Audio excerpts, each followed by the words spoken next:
Un des aspects fondamentaux qu'on oublie quand on pratique la self-défense, c'est simplement que même si tu apprends la self-défense de façon un peu à la cool, dans tous les cas, tu vas actionner ton cerveau à te préparer à une éventuelle agression.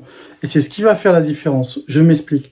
Si tu pratiques la self-défense, normalement déjà tu apprends des techniques concrètes pour te préparer, anticiper, fuir et éventuellement combattre. Mais si simplement tu te prépares psychologiquement à être agressé, ça ne veut pas dire que ça va t'arriver, mais en tout cas tu seras beaucoup plus apte à les détecter. Si tu détectes l'agression, tu pourras bien sûr beaucoup plus facilement soit t'y extraire, soit anticiper une fuite, soit en tout cas te mettre en condition pour te défendre. Et ça, c'est sous-estimé.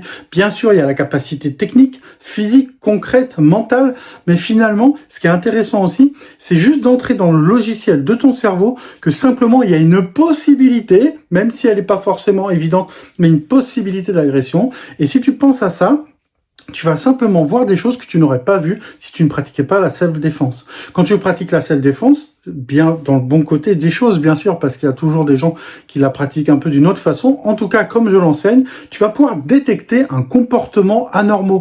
Tu vas voir quelqu'un qui a l'air dangereux, ou qui a une capuche, ou les mains dans les poches, ou alors qui est beaucoup plus habillé alors qu'il fait chaud, et inversement. Tu vas pouvoir détecter ça. Rien que ça, c'est super important. En plus de détecter un comportement anormal, tu vas pouvoir simplement avoir des petites astuces, comme fermer ta voiture quand tu rentres tout de suite, essayer de regarder à droite et à gauche, checker ton environnement. Rien que ça, quand tu pratiques la self-défense, ça va vraiment augmenter ta capacité à te défendre. Parce que n'oublie pas, c'est en te préparant que tu vas pouvoir justement réagir à une agression. Parce que la meilleure défense contre une agression, c'est de la repérer, de l'éviter et de faire en sorte qu'elle n'arrive pas. Et trop souvent, on se concentre que sur les techniques, même si c'est très important. Mais une des techniques, c'est justement l'observation et l'anticipation. Donc crois-moi bien que si tu pratiques la self-défense, tu vas pouvoir avoir un peu, si tu veux, accès à une autre vision des choses qui va te permettre, ne serait-ce que de ça, de prendre conscience qu'il y a peut-être une agression qui peut arriver. Ça va juste changer ton mindset et du coup, ça va beaucoup plus te protéger.